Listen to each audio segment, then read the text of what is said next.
This is the Behind the Line podcast, coming to you from the wacky left coast capital of Seattle. News from the Pacific Northwest, the left coast, the U.S., and the world that matters. The stories the MSM won't talk about. Deciphering the truth through all the lies. For more, visit BehindTheLinePodcast.com. There are moments in history when a nation is forced to confront reality. Not the version crafted by politicians, not the narrative sold by media, but the cold, unvarnished truth. This week, America hit that moment head on. 2 Afghan nationals, both admitted into the United States through Operation Allies Welcome, were arrested within days of each other. One filmed himself planning a bombing in Texas, the other ambushed and opened fire on National Guard members in Washington, D.C., killing 20-year-old Sarah Beckstrom and critically wounding 24-year-old Andrew Wolf. And he didn't come across the border. He didn't sneak through a fence. He wasn't smuggled in the dead of night. He was flown here, approved here, settled here. He lived in Bellingham, Washington, right in our backyard. Following the attack, Bellingham Mayor Kim Lunn issued a formal statement praising the courage of the wounded guardsmen and promising cooperation with the FBI investigation. Well, isn't that great? Obviously, you should be cooperating with law enforcement in any investigation. Her words, compassionate, respectful, and measured, but words don't erase the decisions that placed this threat inside our borders. Words don't stop bullets. Words don't undo bad policy. Officials quickly distanced the community from the attacker. This is the action of one person, not the values of Bellingham or Washington. Maybe so, but this was never about values. This was about policy, decisions, and failure. Because Ramalu Lakhanwal wasn't just one man. He was one man outside of thousands admitted without proper vetting. One spark in a powder keg we built ourselves. Just one day before the D.C. attack, Texas authorities arrested 28-year-old Mohammed Dawood Al-Akazi, another Afghan migrant admitted under the same program. The day before the D.C. attack. Did you hear about that? Before the attack happened? No, you did not. He posted a TikTok video building a bomb and discussing plans to target Fort Worth. This wasn't hidden. He wasn't quiet. He didn't try to blend in. He was bold enough to announce it publicly because he believed nobody would stop him. And until that arrest, he was right. 190,000 Afghan nationals have entered the United States since 2021. 3,300 resettled here in Washington State and over 1,200 in Snohomish County alone. Most are peaceful, hardworking, and grateful, but that doesn't erase reality. It only takes one to kill Americans. It only takes 2 to prove the system is broken, and now we have that both. This week, internal caseworker emails from 2024 were leaked, giving the public a disturbing look into the mindset and decline of Ramanhala Lakhanwal long before the shooting. I'm sure I'm butchering that name. According to documentation obtained by CBS News and BBC, a caseworker repeatedly reported alarming behavior. Isolation for weeks at a time, sitting alone in a dark room, refusing to speak to family, manic episodes, disappearing in the family car, financial collapse, near eviction, unemployment, signs of untreated mental illness, repeated warnings to authorities that were, as always, ignored. This wasn't subtle. Someone inside the refugee system tried to raise the alarm. They documented it. They reported it. They begged for intervention, and the system shrugged, because this is what the government here always does. They ignore the problems. Every time you see a mass shooting, what do they say? Oh, this guy was on the FBI radar. They knew about it. They knew him. They were familiar with the person, and yet they do nothing to stop the chaos before it happens.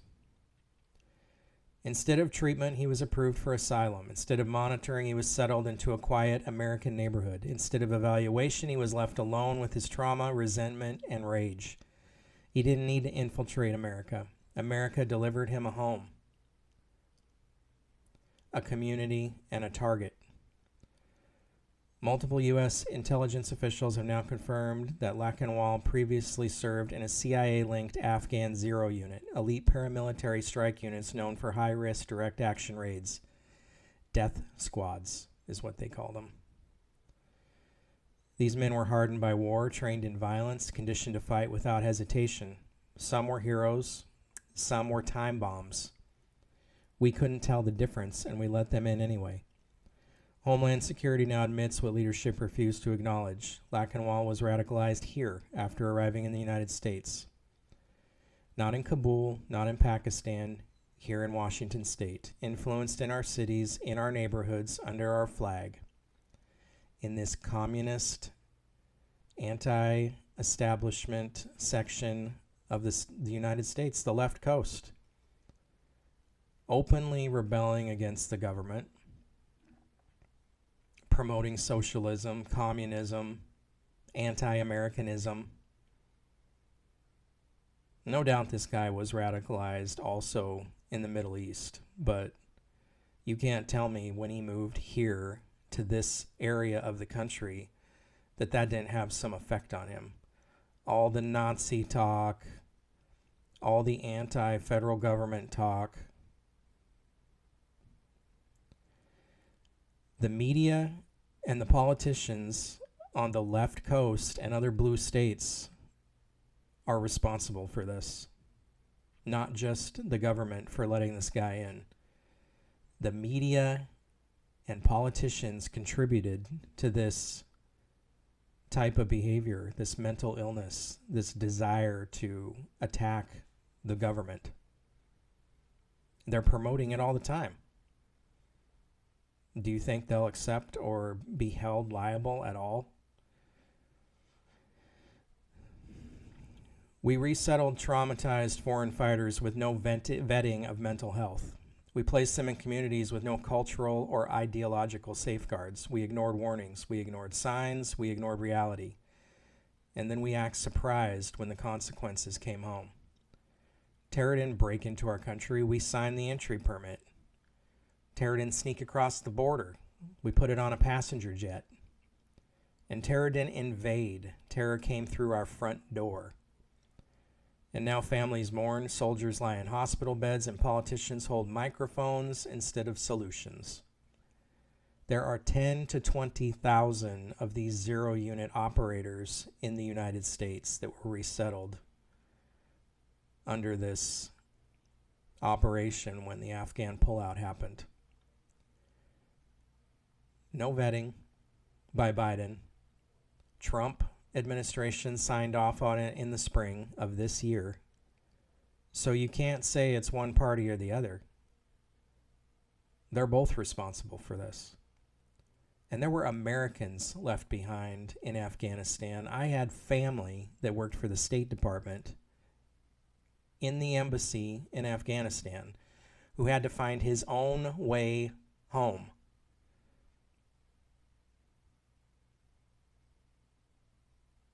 And I understand the need to bring Afghanis who assisted Americans to safety. But Biden knew for months that he was going to pull out, and some sort of vetting should have been done. Or they should have been taken to maybe a staging area somewhere outside the U.S. until it could be done.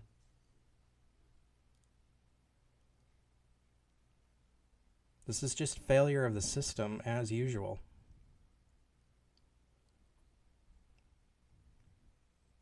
Most refugees are innocent. Most want peace, family, and a future. But immigration policy is not graded on averages.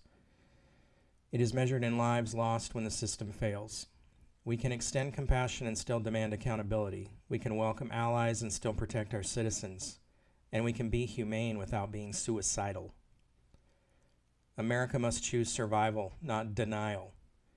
Because if leaders won't defend this homeland, then we must. Stay aware, stay vigilant, stay America. The time for pretending is over.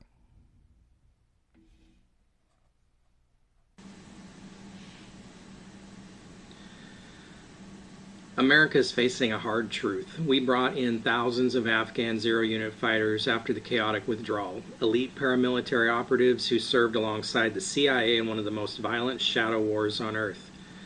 These weren't ordinary refugees. They were war-seasoned commandos, trained killers, and men who lived through years of trauma, bloodshed, and psychological strain. And we never properly vetted them. Worse, new evidence now shows that some were admitted despite clear warning signs, untreated mental health issues, and dangerously unstable behavior. The tragic attack in Washington, D.C., carried out by former zero-unit member Lachenwall, proves what many feared. We don't fully know who we brought into this country. These men were recruited for lethal missions, exposed to extreme violence, and hardened by combat. We owe them support and fairness, but we owe American citizens safety first. Trauma, radicalization, and instability can turn even a former ally into a threat if left unmonitored. And a lot of the special operations guys said they didn't trust a lot of these people, including Lachenwall, who were embedded with American troops. Do we listen to any of these people? Do we listen to the caseworkers giving warnings? Do we listen to the soldiers who worked with these people? No. Some politician in a faraway place, sitting behind a desk, who has no combat experience whatsoever, is making these decisions. Somebody who knows nothing about war or its effects. All they care about is what sounds good. The caseworker emails and internal warnings about Lachenwall showed systematic failure, red flags ignored, mental illness untreated, and asylum granted anyway. The result, a National Guard soldier is dead, another critically wounded, and a community is traumatized. And we could have had a bomb go off in Texas somewhere. If even one zero-unit veteran was radicalized here, if even one was pushed over the edge by trauma, if even one is unstable enough to become violent, then every man in that category must be revetted immediately. This is not bigotry, this is not anti-immigrant rhetoric, this is national security. We revet pilots, soldiers, police officers, and government workers constantly. Why should foreign combat operatives get a free pass? A full review is not optional, it's overdue. Background checks, mental health assessments, social media sweeps, home visits, everything, no exceptions. America has a responsibility to protect itself. Revetting zero-unit Afghans is not discrimination, it is defense.